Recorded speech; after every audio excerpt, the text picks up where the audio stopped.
ఓకేనా రైట్. నమస్తే, welcome to Telugu రాజ్యం.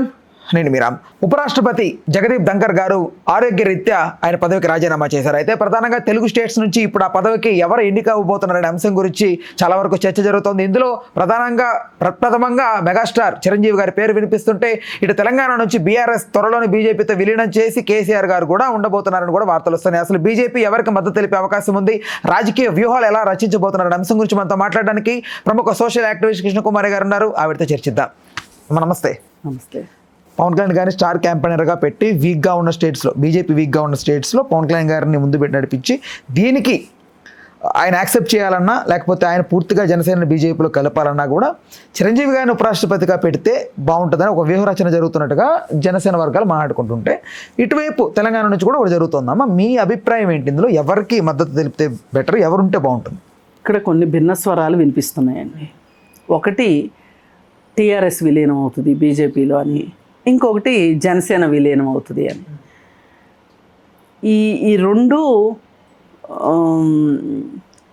ఈ రెండింటిని సమర్థించే విషయం కాదు. ఎందుకంటే బేసిక్గా ప్రాంతీయ పార్టీల్ని మింగేసే తిమ్మింగలంగా ఆల్రెడీ బీజేపీ పేరు పడిపోయింది. అసలు ప్రాంతీయ పార్టీలని సహించని పరిస్థితి.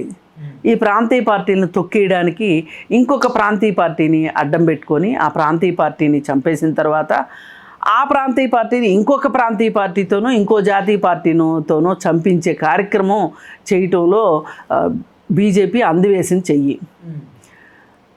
ఒకప్పుడు చూసుకుంటే తెలంగాణలో తెలుగుదేశాన్ని చంపటానికి కేసీఆర్ చాలా సహాయం చేశాడు. అసలు ఉవ్విళ్ళు ఊరిపోయాడు తెలుగుదేశాన్ని. అయిపోయింది ఆ పార్టీ నుంచి వచ్చిన వ్యక్తి అయినా కూడా ఆయన. ఆ తర్వాత ఏం చేశాడు, నెక్స్ట్ టీఆర్ఎస్ని చంపడానికి ప్రయత్నాలు చేశాడు. టీఆర్ఎస్ కూడా చాలా వరకు ఇబ్బందులు పడుతున్న టైంలో ఇక జరిగిన ప్రమాదాన్ని తలుచుకుని కేసీఆర్ జాగ్రత్త పడి మళ్ళీ యాంటీ బీజేపీకి వచ్చాడు. అలాగే ఆంధ్రప్రదేశ్లో కూడా అంతే. ఒక తెలుగుదేశం పార్టీని జగన్మోహన్ రెడ్డికి బూచిగా చూపించటం, జగన్మోహన్ రెడ్డిని తెలుగుదేశానికి బూచిగా చూపించటం, ఆ ఇద్దరి మధ్యలో ఫైట్ చేయించటం, దాని వెనకమాల ఒక టర్మ్లోనేమో జగన్మోహన్ రెడ్డి వైపు ఉండటం, ఇంకొక టర్మ్లోనేమో చంద్రబాబు నాయుడు వైపు ఉండటం. ఇదంతా మనం చూస్తూనే ఉన్నాం. ఈ మెలో డ్రామా మొత్తం మనం చూస్తున్నాం. ఈ పరిస్థితుల్లో ఇవాళ ఆ పార్టీని కానీ ఈ పార్టీని కానీ తన పార్టీలో కలిపేసుకోవటానికి ఒక అద్భుతమైన వ్యూహాన్ని పన్నారు. అదేంటి అంటే ఉపరాష్ట్రపతిని రాజీనామా చేయించారు. ఉపరాష్ట్రపతిని రాజీనామా చేయించడం వెనకమాల కూడా వాళ్ళకి వేరే విధేయుడిగా ఉన్నవాడిని కొంచెం నీ సీటుతోటి పనిపడింది బాబు, కాసేపు రెస్ట్ తీసుకొని పక్కకు పంపించుకోకుండా, అలాంటి వాళ్ళని సెలెక్ట్ చేసుకోకుండా వీళ్ళకి కొంచెం కంట్లో నలుసులాగా ఉన్న అతన్ని సెలెక్ట్ చేసుకున్నారు ఉపరాష్ట్రపతి. అతను అసలు వీళ్ళు తొలగించడానికి అది కూడా ఒక రీజను. అంటే వీళ్ళే రాజీనామా చేయమన్నారు. అంటే ఆరోగ్యరీత్యా కాదు, ఆయన ఆరోగ్యానికి బండరాయిలో ఉన్నాడు మనిషి, ఆ అనారోగ్యం ఏమీ లేదు. కావాలని అతనితో చేపించారు. అతనితో రాజీనామా చేయించి ఆ ప్లేస్లో ఇప్పుడు వీళ్ళు అనుకుంటున్న వాళ్ళని ఎవరినో పెట్టాలి అని. ఎవరికో ఇచ్చేటప్పుడు, అంత పెద్ద పదవి ఇచ్చేటప్పుడు, ఇప్పుడు ఇది ఒక బార్టర్ సిస్టమ్ లాగా ఉంది.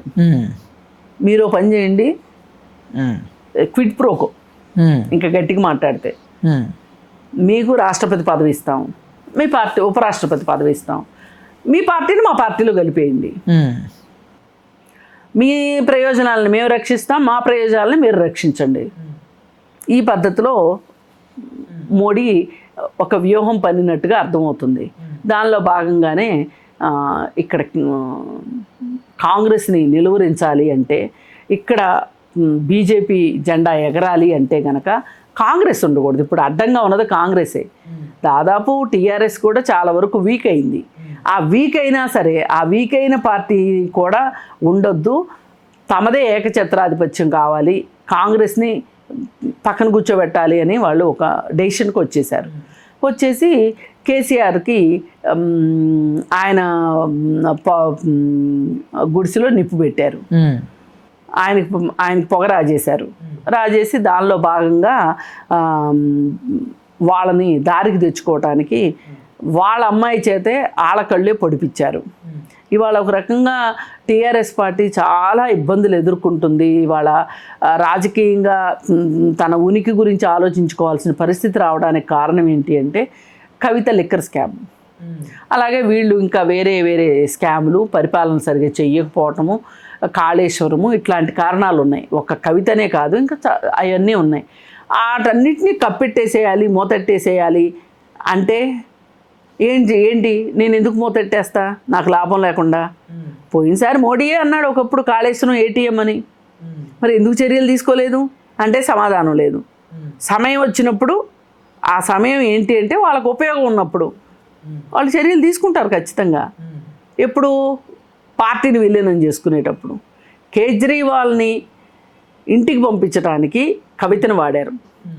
ఇప్పుడు ఈ పార్టీని చేతిలోకి తీసుకొచ్చుకోవటానికి మళ్ళీ ఇప్పుడు వ్యూహం ఏంటి అంటే మీరు పార్టీని కలిపేసేయండి, మీకు సముచితమైన గౌరవం ఇస్తాము, రేపు ఇక్కడ రాష్ట్రంలో అధికారంలోకి వస్తే కూడా మీరు మేము కలిసి రాజ్యం చేద్దాము, మన ఇద్దరు ఉమ్మడి శత్రువు కాంగ్రెస్ కదా అనే ఉద్దేశంతో వాళ్ళ మధ్యలో లాలూచీలు జరుగుతూ ఉన్నాయి. ఇప్పుడు ఆంధ్రప్రదేశ్లో కూడా అంతే. ఇప్పుడు ఆంధ్రప్రదేశ్లో ఏంటి, ఏ రోజుకైనా లొకేషన్ సీఎం చేయాలనే అజెండాతో బాబు గారు ఉంటారు. సో మీరు వచ్చేసి పార్టీ విలీనం చేయడం అనే, మీరు పార్టీని విలీనం చేయండి. విలీనం చేస్తే అసలు చంద్రబాబు మాకు మీరందరూ అనుకునేటట్లు మాకేమీ మిత్రుడు కాదు. ఆంధ్రాలో ఒక పాగా వేయటం కోసం ఒక స్థానం తీసుకొచ్చుకోవటం కోసం, అలాగే పవన్ కళ్యాణ్ నిలబడితేనే కదా, పవన్ కళ్యాణ్ నిలబడాలంటే తెలుగుదేశం అంట కావాల్సిందే. అందుకోసం అని చెప్పి పవన్ కళ్యాణ్ నిలబెట్టడం కోసం తెలుగుదేశాన్ని తో స్నేహం చేయించి పవన్ కళ్యాణ్ రాజకీయాల్లో కుదురుకున్న తర్వాత తెలుగుదేశాన్ని దెబ్బతీసి జనసేన పార్టీని వాళ్ళ పార్టీలో కలిపేసేసుకుంటే తెలుగుదేశం భూస్థాపితం అయిపోతుంది. ఇక్కడ ఒక ప్రాంతీయ పార్టీ, తెలంగాణలో ఒక ప్రాంతీయ పార్టీ, ఇక్కడ ఒక ప్రాంతీయ పార్టీ, అంటే ఒక దెబ్బకి రెండు పెట్టెల్లాగా చెయ్యాలి అనే ఉద్దేశంలో వాళ్ళు ఉన్నది క్లియర్ కట్గా కనిపిస్తుంది. అది ఈ రాష్ట్రంలో జరుగుతుందా ఆ రాష్ట్రంలో జరుగుతుందా అనేది వేచి చూడాలి. ఈ రెండు తెలుగు రాష్ట్రాల మీదే ఫోకస్ ఎందుకమ్మా ప్రధానంగా? దక్షిణాది రాష్ట్రాలండి ఇవి. అదేనమ్మా, సౌతర్న్ స్టేట్స్ కాబట్టి. సౌత్ లో ఇప్పుడు వాళ్ళకి ప్లేస్ ఏది వీక్ గా ఉంది కాబట్టి ఇక్కడ పట్టుకున్నారా అంతే. పోయినసారి వాళ్ళ కేంద్ర మంత్రి అన్నాడు కదా, మేము నార్త్లో పోగొట్టుకున్నదంతా సౌత్లో తెచ్చుకుంటాము అని. అట్లాగే వాళ్ళ ఆ ఉద్దేశంతో ఇవాళ ఉపరాష్ట్రపతి పదవిని ఆశ చూపించి, అంటే బండి వెనకమాల పచ్చిగడ్డి కట్టి గుర్రాన్ని పరిగెట్టించినట్టు అనమాట. ఈ ఇద్దరిని పరిగెట్టిస్తున్నారు.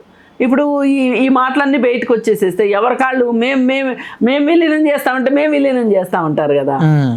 అది ఏదైనా బీజేపీ తనకు లాభం చేసుకోవటానికి ఈ బేరాలన్నీ పెట్టింది, ఈ మార్కెట్ ఓపెన్ చేసింది అనే సంగతి అందరికీ తెలిసింది.